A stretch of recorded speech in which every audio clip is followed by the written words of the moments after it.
Hi, my name is Arline Littman. I'm from Oceanside, New York, which is on Long Island. Grew up in New York. And my favorite Yiddish phrase is not really my favorite Yiddish phrase, but it gave my father so much joy.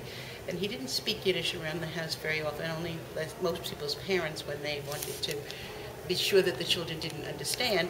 But he had a phrase that he and my uncle, his brother-in-law, used to laugh hysterically at when it was used appropriately or as a joke towards somebody, and that was a gorgl.